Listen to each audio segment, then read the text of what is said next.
तो अपन प्लेन ही कंटिन्यू कर रहे हैं। ये अपना 4th लेक्चर, अगर पुराने लेक्चर्स आपने नहीं देखे हैं तो उनको जरूर देख लेना, उसी के बाद ये वाले जो लेक्चर्स हैं वो समझ आएंगे आपको अच्छे से।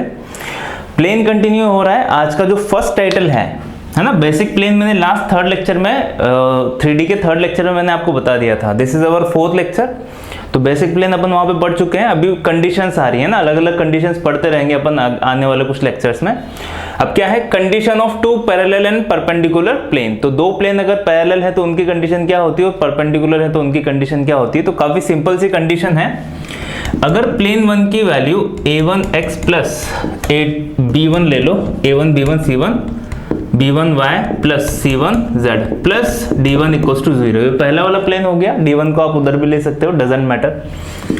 p2 a2x plus b2y plus c2z plus d2 equal to 0। This is our plane 1 और दिस इज अवर प्लेन 2। अगर दोनों प्लेन, पहली कंडीशन क्या है, आर पैरेलल, अगर पैरेलल हो तो क्या होगा, देखो dr सेम होंगे, रेशो में होंगे, तभी तो पैरेलल हो पाएंगे ना। तो ये dr ही तो लिखे हुए हैं, a1 b1 c1, direction ratios ही तो है, डायरेक्शन कोसाइन नहीं है। डायरेक्शन कोसाइन कब होंगे, जब अपन उसके मॉडुलस का डिवाइड करेंगे। बेसिक ज्ञान पता है आपको, काफी लेक्चर्स में पढ़ते हुए आ रहे हैं अपन। तो यहाँ पे a1 upon a2, b1 upon b2, c1 upon c2 क्या होने चाहिए, रेशो में होने चाहिए। तो ये तीनों की वैल्यू सेम होगी, तभी यहाँ पे क्या होंगे, प्लेन अपने पैरेलल प्लेन होंगे। ठीक है, तो ये कंडीशन हो जाती है अपनी पैरेलल प्लेन्स की। दूसरा, अब देखो अगर कॉन्साइडेंट होंगे ना तो ये कांस्टेंट d भी सेम होगा। तो मैं एक और कंडीशन लिख रहा हूं यहाँ पे, दूसरी, कॉन्साइडेंट या फिर ओवरलैपिंग। यहाँ पे कॉन्साइडेंट यूज नहीं करेंगे अपन, ओवरलैपिंग यूज करेंगे, वो ज्यादा अच्छा लगता है प्लेन के रेस्पेक्ट में। सो अगर दोनों प्लेन ओवरलैपिंग कर रहे हैं तो क्या होगा, a1 upon a2 equals to b1 upon b2 equals to c1 upon c2 equals to d1 upon d2 हो जाएगा। मतलब प्लेन एक के ऊपर एक है, समझ गए। मतलब अगर ये पहला वाला प्लेन है आपका, तो दूसरा वाला प्लेन भी ऐसा का ऐसा ही बना है और इसके ऊपर आके बैठ जाएगा, तो ओवरलैप कर देगा वो। दूसरा हो गया। तीसरी कंडीशन हो जाती है अपनी परपेंडिकुलर प्लेन। अब परपेंडिकुलर प्लेन मतलब दोनों के dr का डॉट प्रोडक्ट 0 होगा, क्योंकि a vector dot b vector equals to 0 है। मतलब दोनों के बीच का एंगल कितना है, 90 डिग्री, क्योंकि डॉट प्रोडक्ट में क्या आता है, cos 90 की वैल्यू कितनी होती है, 0, cos 0 तो 1 होता है। तो क्या हो गया, दोनों का जो अपना dr है उनका डॉट प्रोडक्ट 0 कर दो। तो मैं सीधा ही, अपन को फॉर्मूला पता ही है उसका, मैं सीधा ही लिख रहा हूं, a1 a2 plus b1 b2 plus c1 c2 equals to 0 होगा। तो ये कंडीशन हो जाती है फॉर परपेंडिकुलर प्लेन।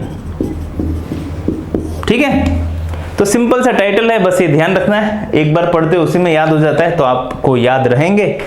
अभी आगे चलते हैं, अपन कुछ क्वेश्चन सॉल्व करते हैं। उसके बाद equation of plane find out करेंगे, पासेस फ्रॉम 3 पॉइंट्स। प्लेन से ही क्वेश्चन पूछा जाता है, 90% चांसेस है कि आपके प्लेन से ही क्वेश्चन पूछा जाएगा। जो 3D वाले क्वेश्चंस होते हैं उसमें कुछ चांसेस होते हैं स्ट्रेट लाइन वाले भी। तो ये प्लेन अच्छे से पढ़ लेना, काफी लेंथी भी है प्लेन।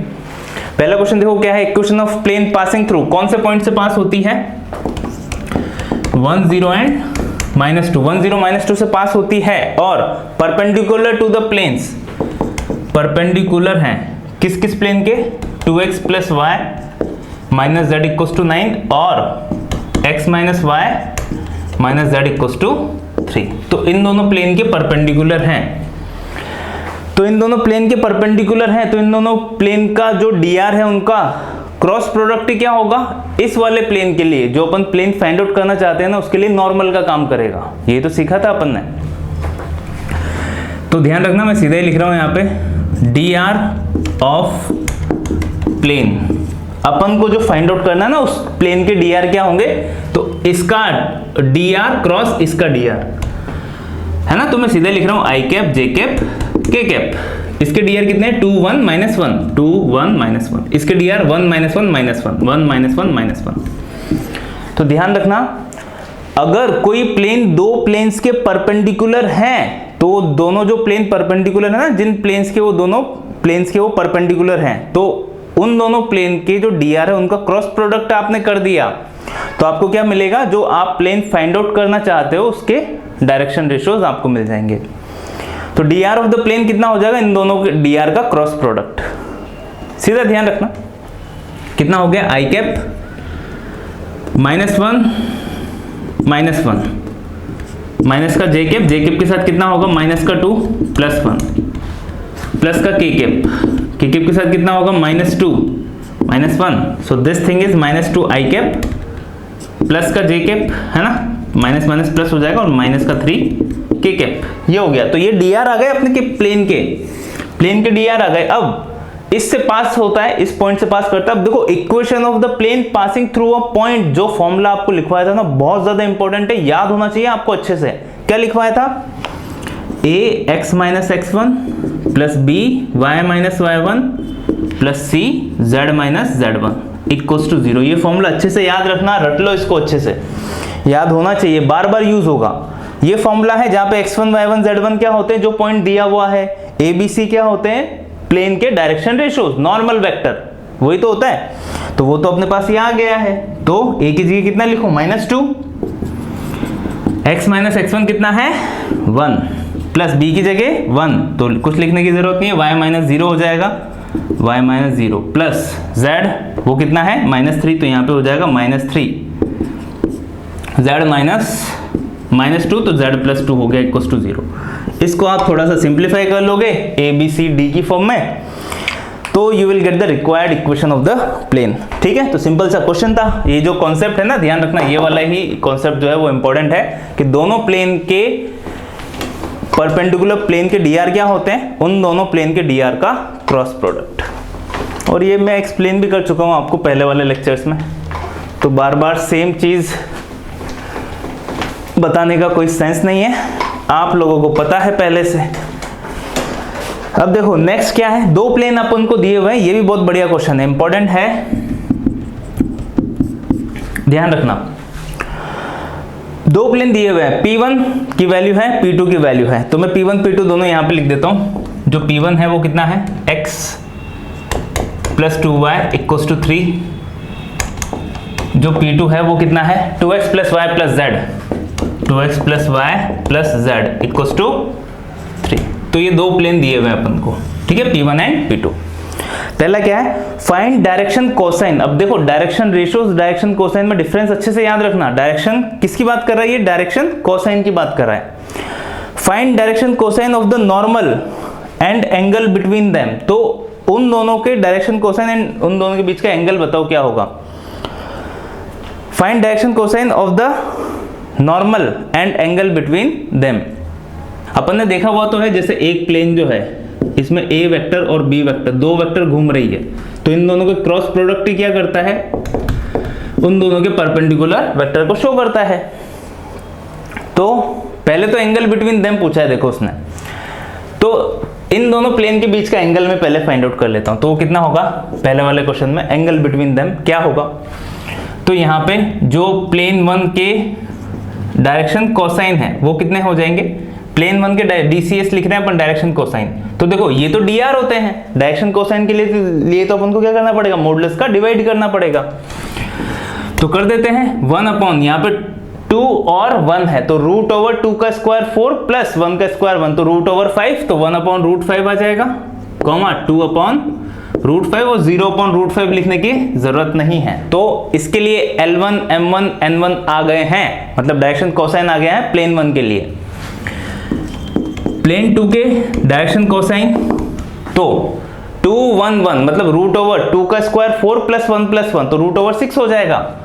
डिवाइड कर रहा हूं मैं यहाँ पे, तो 2/√6 कॉमा 1/√6 कॉमा 1/√6, यही होगा, पता चल गया। अब क्या करेंगे अपन, अब यहाँ पे दोनों, अब cos थीटा इक्वल्स टू सीधा ही फॉर्मूला लगा देते ना, क्या था formula, L1 L2 plus M1 M2 plus N1 N2, तो यही तो है दोनों वैल्यूज, कर दो मल्टीप्लाई, तो कितना हो जाएगा, 2/30 हो जाएगा, 6 5 30, यहाँ पे कितना हो जाएगा, प्लस 2/, अगेन 30, 0 इंटू, तो ये तो 0 हो गया। तो ये हो गया अपने पास cos थीटा इक्वल्स टू 4/√30, ठीक है, तो theta equals to cos inverse तो बस यही आंसर आ गया अपने पास, angle between both the planes. तो angle between both the planes तो आ गया। दूसरा क्वेश्चन क्या है, find direction cosine of their line of intersection. अब लाइन ऑफ इंटरसेक्शन क्या होता है, दोनों का क्रॉस प्रोडक्ट। ये मैंने आपको पहले भी बताया, देखो जैसे अपने पास जो दो प्लेन है ना, जैसे सपोज करो ये अपने पास ये यहाँ पे एक स्पाइरल हो गया और ये दूसरा पेज हो गया जो कॉपी है अपने उसका। तो लाइन ऑफ, ये प्लेन 1 है और ये अपने पास प्लेन 2 है, दो प्लेन हो गए। तो प्लेन 1 का के डायरेक्शन रेशियोज और प्लेन 2 के डायरेक्शन रेशियोज का जब आप क्रॉस प्रोडक्ट करते हो ना, तो क्या निकल के आता है, दोनों का इंटरसेक्शन वेक्टर जो है वो निकल के आता है अपने पास। तो देखो पहले क्वेश्चन में अपन से पूछा था find direction cosine of the normal. तो जो नॉर्मल है ना, पहले वाले प्लेन का भी नॉर्मल और दूसरे वाले प्लेन का भी नॉर्मल, इसको n1 बोल दो, इसको n2 बोल दो, जो नॉर्मल के डायरेक्शन रेशियोज हैं, तो उनके डायरेक्शन कोसाइन निकालने थे। तो ये पहले वाले क्वेश्चन का ही आंसर है, मतलब पहले वाले प्लेन के नॉर्मल का डायरेक्शन कोसाइन निकालो, दूसरे वाले प्लेन के नॉर्मल का डायरेक्शन कोसाइन निकालो। तो डायरेक्शन कोसाइन अपन ने निकाल दिए। फिर क्या पूछा, find direction ratios of their line of intersection. अब जैसा मैंने आपको समझाया, लाइन ऑफ इंटरसेक्शन क्या होती है, प्लेन 1 और प्लेन 2 के दोनों का नॉर्मल वेक्टर का क्रॉस प्रोडक्ट। तो मैं सीधा ही लिख रहा हूं यहाँ पे, direction ratios of line of intersection, वो क्या हो जाएगा, n1 क्रॉस n2। ध्यान रखना ये दो प्लेन हैं, उन दोनों के बीच में अगर आपको लाइन ऑफ इंटरसेक्शन निकालना है तो दोनों का dr लो, उनका क्रॉस प्रोडक्ट कर दो। वही अपन ने किया, आई cap, J cap, K cap. यहाँ पे dr कितना है, 1 2 1 2 0। यहाँ पे कितना है, 2 1 1 2 1 1। बस सॉल्व कर लो। आई कैप के साथ क्या होगा, 2 माइनस जे कैप के साथ क्या होगा, ओनली 1, प्लस के कैप के साथ क्या होगा, के कैप के साथ होगा 1 माइनस 4। ठीक है, तो this thing is 2 I cap minus का जे कैप माइनस का 3 के कैप। आ गया, आई cap J cap K cap तीनों आ गए। तो ये तो अपने पास क्या आ गया, फाइंड डायरेक्शन कोसाइन पूछा था उसने। अब देखो डायरेक्शन कोसाइन क्या होगा, मॉडुलस का डिवाइड लगेगा। तो सेकंड क्वेश्चन का जो आंसर है ना करेक्ट, वो कितना होगा। अब देखो यहाँ पे 3 का स्क्वायर 9, 1 का स्क्वायर 1, 2 का स्क्वायर 4, तो टोटल 14 होता है। तो डायरेक्शन कोसाइन कितने हो जाएंगे, 2/√14 कॉमा -1/√14 कॉमा -3/√14। जैसा मैंने आपको बताया, dr अपन ने फाइंड आउट किए, डायरेक्शन कोसाइन फाइंड आउट करने के लिए आपको मॉडुलस का डिवाइड करना पड़ेगा, वो अपन ने कर दिया। दूसरा, equation of plane perpendicular to P1 and P2 and passes through point 2 1 1। तो जो तीसरा क्वेश्चन है ना अपना, उसमें क्या बताना है अपन को, plane passes through 2 2 1 and perpendicular to P1 and P2। अब देखो जो कॉन्सेप्ट अपन ने इससे पहले वाले क्वेश्चन में यूज किया था वही यहाँ पे यूज करना है। दो प्लेन हैं, तो एक जो प्लेन है इन दोनों के परपेंडिकुलर है, एक जो प्लेन है अपना इन दोनों के परपेंडिकुलर है, तो उसका जो डायरेक्शन रेशियोज होते हैं वो क्या होते हैं, ये दोनों प्लेन के नॉर्मल वेक्टर का आपको क्या करना है, क्रॉस प्रोडक्ट करना है। Then you will find the direction ratios और normal vector of the plane which is perpendicular to both the planes. तो पहले वाले क्वेश्चन में भी वही किया था, सेम इस वाले क्वेश्चन में भी वही आया है, रिजल्ट वही यूज करना है। तो जो प्लेन इस पॉइंट से पास होता है और इन दोनों के परपेंडिकुलर है, तो आपको पॉइंट प्लेन की इक्वेशन फाइंड आउट करने के लिए एक पॉइंट चाहिए और उसके डायरेक्शन रेशियोज चाहिए। डायरेक्शन रेशियोज कहां से आएंगे, दोनों प्लेन का नॉर्मल वेक्टर का क्रॉस प्रोडक्ट, वो अपन कर चुके हैं, ये रहा box. So equation of plane सीधी क्या हो जाएगी, अपन फिर से वही यूज कर रहे हैं, equation of plane passes through a point a x minus x1 plus b y minus y1, वही वाला फॉर्मूला। a की वैल्यू कितनी है 2, x minus 2, minus 1 x minus y minus 2, minus 3 z minus 1 equals to 0। इसको simplify कर लेना थोड़ा सा, you will find the final equation of the plane. तो समझ आया होगा किस टाइप से सॉल्व हुआ, पहला दूसरा। पहले इस क्वेश्चन के 3 पार्ट थे, समझ आ गए होंगे आपको। आगे चलते हैं, equation of the plane passes from 3 points, वो फाइंड आउट करते हैं। इसके बाद नेक्स्ट टाइटल है equation of the plane passes from 3 points. तो ये भी जो है इंपॉर्टेंट टाइटल है, देखो किस टाइप से ड्राइव होगा। तो अपने पास ये प्लेन हो गया, ठीक है, इसके अंदर 3 पॉइंट है A, B और ये C। A इसके कोऑर्डिनेट्स हो गए x1, y1, z1, x2, y2 और z2। सिमिलरली x3, y3 और z3। ठीक ठीक है, ये हो गया बी और ये हो गया सी। तो एक ये प्लेन है, बॉक्स जो है अपना एक प्लेन है, उसके अंदर 3 पॉइंट्स है x1 y1 z1, x2 y2 z2 और x3 y3 z3। तो एक जनरल पॉइंट r ले लिया मैंने यहाँ पे, है ना। ये क्या है, जनरल पॉइंट तो चाहिए ही सही ना प्लेन की इक्वेशन फाइंड आउट करने के लिए, x y और z। तो एक ये जो, अब यहाँ पे देखो क्या करना है आपको, ये जो ए आर वेक्टर है और ये जो ए आर ले लो, ए बी ले लो और ए सी ले लो। मैं ऐसा बोल सकता हूँ ना, बी वेक्टर बन गया ना, कि जो A R vector, A B vector and A C vector, तीन वेक्टर हो गए। 2 पॉइंट को आपने पोजीशन वेक्टर निकालोगे ना, सब्ट्रैक्ट करोगे ना, आर माइनस ए करोगे, बी माइनस ए करोगे, सी माइनस ए करोगे, तो पोजीशन वेक्टर बन जाएंगे अपने पास। मतलब 3 वेक्टर हो गए। तीनों वेक्टर एक ही प्लेन में है, आर इन अ प्लेन, एक ही प्लेन में है, तो इन तीनों से बनने वाले बॉक्स प्रोडक्ट कितना होगा, 0। पढ़ा हुआ है पहले से अपन ने। तो A R vector, A B vector और ए सी वेक्टर का बॉक्स इक्वल्स टू 0, है ना। स्केलर ट्रिपल प्रोडक्ट, इसको ओपन करोगे तो कितना हो जाता है, A R vector dot A B vector cross A C vector equals to 0। ठीक है, यहां तक कोई दिक्कत वाली बात नहीं, सब समझ में आ रहा होगा आपको। A B vector cross A C vector, तो बी माइनस सी अपन ये निकाल सकते हैं ना। देखो ए आर वेक्टर डॉट, अब यहाँ पे A B cross A C कितना होगा, A B I cap J cap K cap, है ना, क्रॉस प्रोडक्ट है तो डिटरमिनेंट तो आएगा ही सही। अब ए बी कितना है, बी माइनस ए, बी माइनस ए कर दो, x2 माइनस x1 वही आएगा। तो मैं लिख रहा हूं यहाँ पे x2 माइनस x1।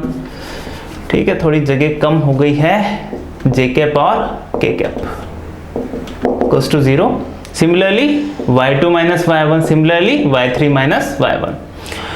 और AC है दूसरा, AC मतलब C minus A, x3 minus x1, x3 minus x1, y3 minus y1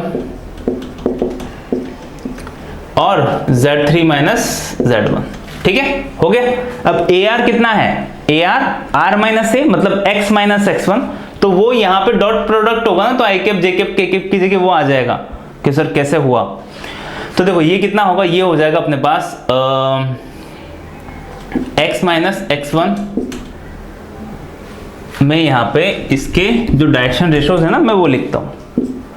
this thing is x minus x1, y minus y1, z minus z1 dot, यही तो होगा। ए आर मतलब are minus ए, तो are minus ए कर दिया, यही आएगा। अब इसका देखो डॉट प्रोडक्ट इसके साथ होगा ना, तो ये आई कैप है, ये जे कैप है के कैप के, तो आई कैप वाला इसी से जाके मल्टीप्लाई होगा, जे कैप वाला 1 से मल्टीप्लाई होगा, के कैप वाला 1 से मल्टीप्लाई होगा। तो फाइनल आंसर जो है ना, रिजल्ट मतलब आप सॉल्व करोगे तो भी वहीं तक पहुंचोगे, सीधा डिटरमिनेंट की फॉर्म में आंसर लिखना है अपन को। तो ये आई cap J cap K cap की जगह क्या आ जाएगा, दिस थिंग आ जाएगी, ये उससे डॉट प्रोडक्ट हो गया। तो कितना आया, x minus x1, y minus y1, z minus z1, then x2 minus x1, y2 minus y1, है ना, ये दोनों तो अनचेंज रहेंगे, जो r2 और r3 है वो तो अनचेंज रहेगी, z2 minus z1। Similarly x3 minus x1, y3 minus y1, z3 minus z1। बस ये डिटरमिनेंट बना, ये 0। बस ये जो फॉर्मूला निकल के आया है इसी को आपको याद रखना है, अच्छे से ध्यान रखना, क्वेश्चंस पूछे जाते हैं। तो सीधा जैसे एग्जांपल के लिए अपने पास A एक पॉइंट हो गया 1 2 3, B एक पॉइंट हो गया 3 4 5 और C एक पॉइंट हो गया 7 0 9। ठीक है, 3 पॉइंट हो गए। Find the equation of the plane passing from these 3 points. तो अपने पास सीधा आंसर क्या हो जाएगा, ये इसको 1 ले लो, इसको 2 ले लो, इसको 3 ले लो, या फिर आपको कुछ और सपोज करना है, 1 इसको सपोज करना है, 2 इसको, 3 इसको, कैसे भी सपोज करो, डजेंट मैटर, रिजल्ट सेम आने वाला है। इसको मैंने 1 लूंगा तो x minus 1, y minus 2, z minus 3, ऐसा ही होगा। फिर x2 माइनस x1 मतलब 3 minus 1, 4 minus 2, 5 minus 3, 5 minus 3, 7 minus x3 minus x1 मतलब 7 minus 1, 7 minus 1, 0 minus 2, 0 minus 2, then 9 minus 3, 9 minus 3 equals to 0। इसको सिंप्लीफाई कर लोगे, क्या आ जाएगा अपने पास, इक्वेशन ऑफ द प्लेन आ जाएगी, x y z की फॉर्म में ही होगी। समझ आया होगा, सिंपल सा टाइटल है, बस ये बॉक्स ध्यान रखना और कुछ नहीं करना। अगर क्वेश्चन आ जाता है तो काफी सिंपल होगा। इसके बाद देखो जो नेक्स्ट टाइटल है वो काफी ज्यादा इंपॉर्टेंट है, equation of two intersecting lines find unique plane, या फिर parametric equation of the plane जो है वो भी यहीं से निकल के आती है। देखो इक्वेशन आती क्या है वो मैं सबसे पहले लिख देता हूँ, R vector equals to A vector plus lambda P vector cross P vector plus mu Q vector. तो इस टाइप की कुछ इक्वेशन निकल के आएगी पैरामेट्रिक फॉर्म में, ठीक है। तो ये इक्वेशन सीधी याद रखना। इस इक्वेशन को नॉर्मल वेक्टर फॉर्म में या कार्टेशियन फॉर्म में कैसे चेंज करना है वो प्रोसेस याद रखना। कभी कभी पूछी जाएगी, मतलब अगर आपको इक्वेशन ऑफ द प्लेन इस फॉर्म में दे दी ना तो ध्यान रखना उसको वेक्टर फॉर्म में कैसे चेंज करना है या फिर कार्टेशियन फॉर्म में कैसे चेंज करना है, तो वो तो अपन बता देंगे लास्ट में। पर देखो ये फॉर्मूला आया कैसे, तो ये अपना एक प्लेन हो गया, यहाँ पे दो इंटरसेक्टिंग लाइन है, तो इसकी डायरेक्शन p वेक्टर की तरफ है, इसकी डायरेक्शन q वेक्टर की तरफ है, मतलब और ये कोई भी एक इन दोनों का इंटरसेक्टिंग पॉइंट, इसी को a वेक्टर ले लेते हैं अपन, जो इसका इंटरसेक्टिंग पॉइंट है दोनों लाइन का। और एक जनरल पॉइंट r तो हमेशा चाहिए अपन को, तो ये r हो गया। तो यहाँ पे ये जो AR है ना, इसको मैं a बोल देता हूँ, ये जो दोनों का जो इंटरसेक्टिंग पॉइंट है। तो जो AR एक वेक्टर तो क्या हो गया AR वेक्टर, एक क्या हो गया P वेक्टर है ना, डायरेक्शन रेशियोज है ना P वेक्टर, और दूसरा Q वेक्टर। तो ये तीनों वेक्टर किस में है, एक ही प्लेन में है। R in वन प्लेन अगर ऐसा है तो इसका मतलब क्या होता है, उनका बॉक्स जीरो होगा, तो box zero AR vector P vector Q vector का box zero. Box scalar triple product कितना होता है, AR vector dot P vector cross Q vector equals to zero. AR का मतलब क्या हुआ, R माइनस A है ना। अगर R का पोजीशन वेक्टर स्मॉल r है और A का पोजीशन वेक्टर स्मॉल a है, तो R माइनस A को AR को मैं क्या लिखूंगा, R माइनस A मतलब R vector minus A vector, यही होगा, dot P vector cross Q vector equals to zero. अब देखो अपन को पता ही है ना, यहाँ पे ये जो R माइनस A वेक्टर ये जो है is in the plane of P vector and Q vector. तो ये जो वेक्टर है ना, ये P वेक्टर और Q वेक्टर के प्लेन में है, उनका डॉट प्रोडक्ट जीरो बोल रहा है ये। तो मैं इसको ऐसे लिख सकता हूं कि ये जो है ना, अभी देखो ये जो रिजल्ट है अपन पहले वाले लेक्चर्स में पढ़ चुके हैं।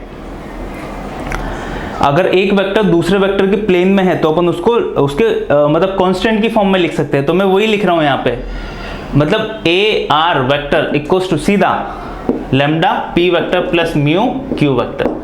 पुराने रिजल्ट अगर आपको याद है तो समझ में आ जाएगा, अदरवाइज इतना कोई रिक्वायर्ड भी नहीं है कि डेरिवेशन कैसे आता है, सीधा रिजल्ट याद रखना और इसको वेक्टर और कार्टेशियन फॉर्म में कैसे चेंज करते हैं वो ध्यान रखना, वो ज़्यादा इंपॉर्टेंट है। तो पहले वाले रिजल्ट से मैंने ये लिखा, अब AR को मैंने क्या लिखूंगा फिर से, R माइनस A लिखते ही R वेक्टर इक्वल टू क्या हो जाएगा, A vector plus lambda P vector plus mu Q vector, ऐसा। तो ये आ गई अपने पास, इसको अपन पैरामेट्रिक इक्वेशन भी बोलते हैं, ठीक है।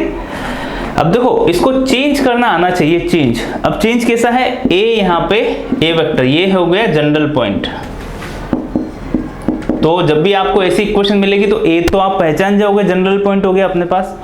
और N वेक्टर क्या होगा, मतलब जो प्लेन है उसके परपेंडिकुलर वेक्टर, वो क्या होगा P vector cross Q vector. यही तो है, देखो यही है यहाँ पे N वेक्टर, मतलब प्लेन के परपेंडिकुलर वेक्टर, ये जो आपकी तरफ जा रहा है प्लेन के परपेंडिकुलर वेक्टर या उस साइड जो जा रहा है, तो वो कितना होगा P vector cross Q vector. तो बस ये दो बातें ध्यान रखना।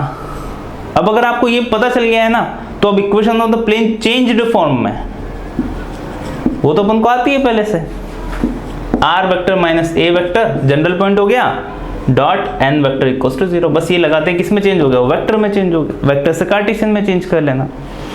तो इंपॉर्टेंट फॉर्मूला है, मतलब ये वाली फॉर्म को आपको चेंज करना आना चाहिए, दिस इज ज्यादा इंपॉर्टेंट। और पैरामेट्रिक फॉर्म होती क्या है, और two intersecting line and then find the unique plane, तो उसमें अपन ये वाला करेक्ट ऑप्शन लिखेंगे, ठीक है। तो ये समझ आया होगा आपको। इसके बाद आता है equation of the plane passing from two parallel lines. इसके बाद दो नेक्स्ट पॉइंट है अपने पास, पहला क्या है, equation of the plane containing two parallel lines, दूसरा equation of the plane passing through given point and containing the given line. अब देखो प्लेन की इक्वेशन फाइंड आउट करने के लिए अपन को चाहिए क्या क्या, एक जनरल पॉइंट चाहिए जो कि एक्स वाई जेड होता है, तो आर वेक्टर माइनस एक नॉर्मल पॉइंट चाहिए, कोई भी एक पॉइंट, तो R vector minus A vector को मैंने सपोज कर लिया dot N vector equals to 0। तो यही तो होती है अपने पास इक्वेशन ऑफ द प्लेन।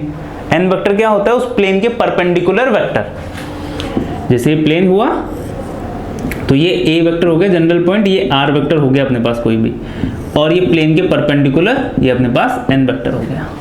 बस ये तो सीखा था अपन ने स्टार्टिंग में। अब equation of the plane containing two parallel line, तो एक प्लेन हो गया अपने पास और दो पैरेलल लाइन है, तो ये पहली वाली लाइन हो गई और ये अपने पास ये दूसरी वाली लाइन हो गई। इसके एक जनरल पॉइंट ए और ये वाला जनरल पॉइंट बी है ना। मैं पोजीशन वेक्टर ए वेक्टर और बी वेक्टर सपोज कर लेता हूँ, पॉइंट के लिए ए और बी आप बोल सकते हो इसको। इसकी इक्वेशन ए vector plus lambda C vector बोल दो, है ना। अब दोनों पैरेलल है तो यहाँ पे भी क्या होगा, A vector plus mu C vector, यही होगा। बाकी डायरेक्शन रेशियो सेम होंगे ना, देखो प्रोपोर्शनल में होंगे, बाकी सेम होंगे क्योंकि क्या है दोनों पैरेलल हैं यहाँ पे, तो यहाँ पे भी सेम यूज होगी। अब इसकी इक्वेशन फाइंड आउट करनी है, तो देखो एक जनरल पॉइंट आर ये मैंने ले लिया, पोजीशन वेक्टर आर वेक्टर और पॉइंट का नाम कैपिटल आर। अब इसके परपेंडिकुलर वेक्टर तो है ही नहीं सर, जनरल पॉइंट तो ए और बी है अपने पास, परपेंडिकुलर वेक्टर नहीं है। तो एक प्लेन के परपेंडिकुलर वेक्टर कैसे निकालते हो, कोई भी दो वेक्टर का क्रॉस प्रोडक्ट। तो कोई भी दो वेक्टर देख लो यहाँ पे, तो देखो ए बी एक वेक्टर होगा ना, ये तो पॉइंट है, बाकी ए बी तो एक वेक्टर हो जाएगा। दूसरा सी वेक्टर ले लो, सी वेक्टर भी तो एक डायरेक्शन रेशियोज ही है ना। तो इसके लिए यहाँ पे जो नॉर्मल है वेक्टर वो कैसे फाइंड आउट करोगे, A B vector cross C vector. समझ आया क्या हुआ कि sir C vector cross A B vector कर दिया तो ये ले लो, कोई दिक्कत वाली बात नहीं है। ये ले यूज करना हो तो ये यूज करो, ये यूज करना हो तो ये यूज करो, कोई भी यूज करो आंसर सेम आएगा। कि सर जनरल पॉइंट मैंने ये की जगह ये ले लिया तो भी सेम आंसर आएगा, डजंट मैटर। आप ये वाला अब देखो इक्वेशन ऑफ, अब अपने पास नॉर्मल वेक्टर आ गए ना, तो अब इक्वेशन ऑफ द प्लेन क्या होगी, R vector minus A vector. तो आर वेक्टर माइनस में जनरल पॉइंट ये ले रहा हूं A vector dot N vector, N vector की वैल्यू क्या है ये रही, A B vector cross C vector equals to 0। कि सर आपने जनरल पॉइंट ए क्यों लिया, बी क्यों नहीं लिया, तो बी ले लो, R vector minus A vector dot A B vector cross C vector equals to 0। तो ये भी इक्वेशन ऑफ द प्लेन है, ये भी इक्वेशन ऑफ द प्लेन है, ठीक है। तो कोई भी कंडीशन आगे बस दो चीजें ढूंढना, परपेंडिकुलर वेक्टर मिल जाए और एक जनरल पॉइंट मिल जाए, बस इक्वेशन ऑफ द प्लेन आप निकाल सकते हो। तो समझ आ गया होगा आपको कैसे आई, बॉक्स बना लेना। नेक्स्ट देखो equation of the plane passing through a given point. एक गिवन पॉइंट है अपने पास, मतलब ये अपने पास ए हो गया, ठीक है, ए एक गिवन पॉइंट हो गया जिसका पोजीशन वेक्टर ए वेक्टर है अभी के लिए। कंटेनिंग द गिवन लाइन, तो एक पॉइंट है और एक लाइन है, तो ये अपने पास लाइन हो गई जिसपे एक पॉइंट बी है और इसका जो इक्वेशन है वो कितनी हो जाएगी, R vector equals to B vector plus lambda A B के बाद सी वेक्टर ले लो। तो ये अपने पास उसकी इक्वेशन हो गई, जो लाइन है ना उसकी इक्वेशन। क्या लिखी मैंने लाइन की equation, R vector equals to B vector ना, जनरल पॉइंट अपना क्या है B vector plus lambda C vector. तो ये इक्वेशन ऑफ द लाइन है और एक पॉइंट दिया हुआ है। अब अपन को इसकी भी प्लेन की इक्वेशन बतानी है, तो देखो कैसे बताओगे। अब एक जनरल पॉइंट तो मानना ही पड़ेगा, तो वो तो मैंने आर ले लिया कुछ भी, तो R vector minus general point कौन सा लेंगे, ए भी ले सकते हैं और बी भी ले सकते हैं, दोनों ही जनरल पॉइंट है, तो मैंने ए ले लिया, R vector minus A vector. Perpendicular vector चाहिए, परपेंडिकुलर वेक्टर दो वेक्टर का क्रॉस प्रोडक्ट होगा, तो दो वेक्टर कौन कौन से ले रहे हो, एक तो ए बी ले लो और एक सी वेक्टर ले लो, दोनों डायरेक्शन रेशियोज हो जाएंगे। तो A B vector cross C vector, ये नॉर्मल वेक्टर हो गया इक्वल्स टू 0। समझ आया क्या हुआ। तो सिंपल सी थिंग है, अगर आपको ये बेसिक याद है ना क्या क्या चाहिए, तो ये तो सिंपल से टाइटल है। इनको आपको देखो, अब अगर आप ऐसा सोचो कि मैं इसको याद रखूंगा, तो याद नहीं रख सकते आप इसको। R vector minus A vector, अब ए वेक्टर क्या था, क्वेश्चन में क्या दिया हुआ है, बस समझो इस चीज को कि किस टाइप से अपन को फाइंड आउट करना है, उसके बाद कुछ नहीं है, बहुत आसान हो जाएगा क्वेश्चन। अभी जैसे आप इसको याद रखोगे या इसको याद रखोगे, डिफिकल्टी तो होगी, फिर इसमें कंफ्यूजन हो जाएगा कि यहाँ पे ए बी क्या था, सी क्या था। तो समझना है, समझ के बाद दिमाग में बैठा लो और कुछ नहीं करना है। बेसिक ये याद रखना है अपन को प्लेन की इक्वेशन फाइंड आउट करने के लिए क्या क्या चाहिए होता है। अब जो भी कंडीशंस दी हुई है उसमें से वो चीज़ निकालो, बस अपने पास इक्वेशन ऑफ द प्लेन आ जाएगी। तो ये समझ आया होगा आपको। यहाँ पे मैं जनरल पॉइंट बी भी ले सकता हूँ, मतलब मैं R vector minus B vector dot A B vector cross C vector equals to 0, ये भी इक्वेशन ऑफ द प्लेन लिखूंगा तो भी कोई गलत नहीं करेगा। This is also the equation of the plane. ठीक है, तो देखो ये है अपने दो क्वेश्चन। पहला क्वेश्चन तो वही जो अपनी पैरामीट्रिक फॉर्म थी उसी पे बेस्ड है। ये दिया हुआ R vector equals to this, पूरा express equation of plane in scalar dot product form, उसमें अपन को लिखना है। तो देखो अब कौन सी फॉर्म थी वो, R vector equals to A vector plus lambda P vector plus mu Q vector, यही था ना, जहां पे एन वेक्टर कैसे निकालते थे अपन, P vector cross Q vector करके, और ए पॉइंट तो मेरे को यहाँ पे दिख रहा है, तो यहाँ पे पी वेक्टर क्रॉस मतलब एन वेक्टर निकालो, कैसे होगा, आई cap J cap K cap, cross product करना इन दोनों का। तो 2 - 1 3, 2 - 1 3, 3 4 - 1, 3 4 - 1, क्रॉस प्रोडक्ट करोगे आई कैप कितना हुआ, ये होगा अपने पास 1 - 4 3 जा 12, माइनस का जे कैप -2 माइनस का 9 प्लस के कैप के साथ कितना आया, 4 2 जा 8, 8 प्लस 3 हो जाएगा। So this thing is minus का 11 आई कैप देन प्लस 11 जे कैप और यहाँ पे भी प्लस 11 के कैप। तो ये आ गया। अब vector dot product scalar dot product कौन सी फॉर्म होगी, r minus A dot N vector equals to 0। तो r वेक्टर तो पता नहीं है, जनरल फॉर्म होती है, माइनस ए वेक्टर ये रहा अपने पास, तो मैं इसको डायरेक्शन फॉर्म में लिख रहा हूं। तो ये कितना आएगा 1 1 -2 0, यही आएगा। ठीक है, ये डॉट, इसका डॉट किसके साथ, ये रहा अपने पास -11 11 11, ठीक है, इक्वल्स टू 0। तो बस दिस इज अवर आंसर। तो ये हो गया अपनी फॉर्म जो उसने पूछी थी। तो ये देखो ये स्पेशल है, देखो प्रॉब्लम क्या होती है, आसान है, कुछ ज़्यादा ऐसा कुछ नहीं है इसमें, पर आप अगर ये भूल गए ना तो ये मुश्किल हो जाएगी, इसलिए ध्यान रखना। काफ़ी रेयर केस में पूछा जाएगा और अगर आ गया ना तो काफ़ी सिंपल होगा। तो अगर आपने पढ़ा हुआ होगा तभी आप ये कर पाओगे। तो ध्यान रखना, इंपॉर्टेंट कॉन्सेप्ट है, पूछा जा सकता है। वैसे भी अभी बहुत सारे पेपर बन रहे हैं जेईई मेन के भी, तो किसी भी एग्जाम में ये कॉन्सेप्ट पूछा जा सकता है, अच्छा कॉन्सेप्ट है। Now next, find the equation of the line containing these two lines. दो स्ट्रेट लाइन दिए हुए हैं, तो देखो यहाँ पे, तो ये पहली वाली स्ट्रेट लाइन हो गई, ये दूसरी वाली स्ट्रेट लाइन हो गई, दोनों पैरेलल नहीं है, दोनों के dr अलग अलग हैं। तो ये पहला पॉइंट हो गया अपने पास 0 2 1 और ये दूसरा पॉइंट हो गया 2 3 6 2 3 6। जो डायरेक्शन रेशियोज हैं वो कितना है, 1 - 1 1 1 - 1 1 और ये कितना है 2 1 5। ठीक है, तो अपन को चाहिए क्या, देखो अपन को एक तो परपेंडिकुलर वेक्टर चाहिए, तो इन दोनों का क्रॉस प्रोडक्ट करो तो अपन को परपेंडिकुलर वेक्टर मिल जाएगा। तो यहाँ पे n वेक्टर इक्वल्स टू कितना हो जाएगा, आई cap J cap K cap. तो ये जो दोनों dr है ना, देखो दो अलग अलग लाइन है, ये इंटरसेक्टिंग भी हो सकती है या स्क्यू लाइंस भी हो सकती है। तो अगर ये इंटरसेक्टिंग लाइंस है ना, देखो यहाँ पे, तो अपन को ये दोनों अलग अलग है ना, ये दोनों अलग अलग हैं, तो इन दोनों को क्रॉस प्रोडक्ट करते हैं, आपको क्या मिल जाएगा, नॉर्मल वेक्टर मिल जाएगा। उसके बाद जनरल पॉइंट ये ले लो या फिर ये ले लो, कोई फर्क नहीं पड़ता, जैसा मैंने आपको समझाया था। पर अगर सर पैरेलल लाइन दी हुई होती तो ध्यान रखना, ये वाला आपको एक वेक्टर लेनी पड़ेगी और एक ये वाली वेक्टर लेनी पड़ेगी, उसका क्रॉस प्रोडक्ट अपन करेंगे, जैसा अपन ने भाई पहले वाले, इसके जस्ट पहले वाले दोनों टाइटल में सीखा था। दो पैरेलल लाइंस अलग है और दो इंटरसेक्टिंग या स्क्यू लाइंस वाला अलग कॉन्सेप्ट होगा। तो बस n वेक्टर कितना हो जाएगा यहाँ पे, आई कैप 1 - 1 1 और यहाँ पे 2 1 5 2 1 5। इसको सॉल्व करेंगे, आई कैप कितना हुआ, ये माइनस का 5 माइनस का 1 माइनस जे कैप के साथ होगा ये 5 - 2 प्लस का के कैप के साथ कितना होगा 1 + 2।